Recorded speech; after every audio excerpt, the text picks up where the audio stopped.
Alors, comme vous le savez déjà, nous sommes déjà bientôt dans moins de un mois maintenant de la compétition aujourd'hui de la Coupe d'Afrique des Nations qui va se dérouler du côté de Abidjan. La Côte d'Ivoire, qui pour la plupart des observateurs les voit comme des outsiders, est vraiment en tout cas un pays qui devra en tout cas compter sur justement ses supporters, sur sa population. Il y a tous les ingrédients qui permettent justement à ce gros beau pays de la Côte d'Ivoire justement de se hisser et de remporter justement cette troisième étoile par rapport justement aux normes internationales qui sont respectées en termes d'infrastructure, en termes d'accueil, puisque là aussi, les joueurs, quand ils arrivent à l'aéroport, que vous soyez des personnalités publics, personnels, des ambassadeurs ou autres, quand vous arrivez à l'aéroport, vous avez déjà la chance déjà d'être connecté déjà à la Wi-Fi déjà et ça, c'est déjà important, ça, c'est un gagne de temps, pour éviter des paperasses et pour éviter justement de perdre vos bagages à l'arrivée de l'aéroport. Ça, ce sont des signes qui sont très importants qu'on ne parle pas beaucoup. Nous parlons beaucoup justement de tout ce qui est sécurité et tout, même si ça fait partie de la concordance aussi des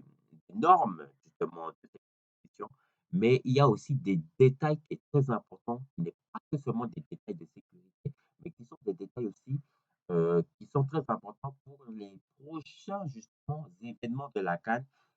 si justement la Côte d'Ivoire devait encore organiser, mais aussi pour d'autres compétitions, car quand on parle aujourd'hui des normes internationales pour accueillir d'autres compétitions, il n'y a pas que seulement la CAN. Il y a aussi les Jeux de la francophonie, il y a aussi d'autres jeux aussi qui concordants, qui peuvent être aussi des jeux aussi de mondial aussi, ça peut être aussi de football, ça peut être de basket, mais aussi d'autres sports aussi. Et justement, ces détails, quand on parle du tourisme, c'est aussi les hôtels, c'est aussi le pays, son environnement, c'est aussi sa gastronomie. Quand on parle de la Côte d'Ivoire, c'est le plat kali, c'est la loco, c'est le foutou, c'est le gueguessou, c'est le kaka, c'est tout un ensemble justement de ces plats-là justement, qui sont justement des marques déposées aujourd'hui, made in Côte d'Ivoire, heu et qui ne doit ne pas être justement négligeable. De plus, quand on parle aujourd'hui aussi des normes, c'est aussi au niveau du média, c'est-à-dire l'audiovisuel, car nous avons aujourd'hui des hommes et des femmes du média aujourd'hui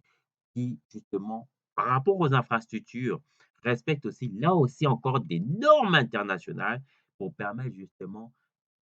une qualité d'image et permettre également d'accueillir aussi, bah, tous ces joueurs aussi dans la trans dans la transcription d'abord des images, mais aussi dans la description et du matériel direct qui permet justement aux pays d'accueil, en tout cas aux pays hôtes, d'autres pays, justement de venir, parce qu'on parle de 49 pays,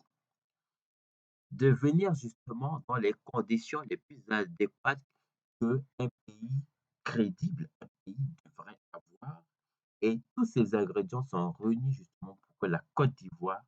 puisse rapporter cette troisième étoile. Alors, il faut aussi relativiser parce que forcément, quand on parle aussi à côté des autres pays, il ne faut pas oublier que nous avons le Sénégal qui est le tenant du titre et forcément qui est un pays à ne pas négliger. Il y a aussi le Burkina Faso qui a effectué justement la finale justement de la CAN de l'édition passée. Il y a aussi le Maroc qui est en quart de finale contre la Coupe du Monde et qui, bien évidemment, nous avons eu la chance de jouer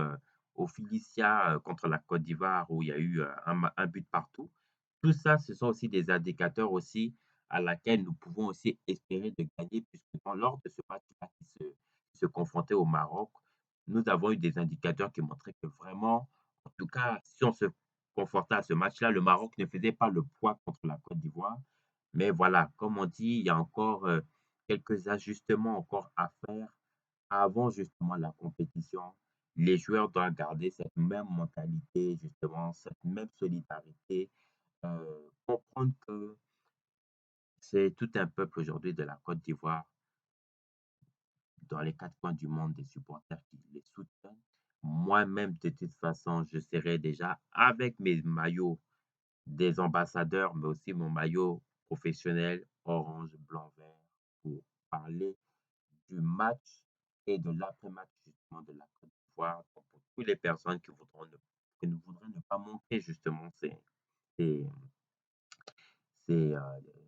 directs, ces lives ou bien ces vidéos, notifications si vous voulez. Voilà, abonnez-vous sur ma page et puis nous allons parler de ça très très bientôt. Allez, à très vite. Ciao.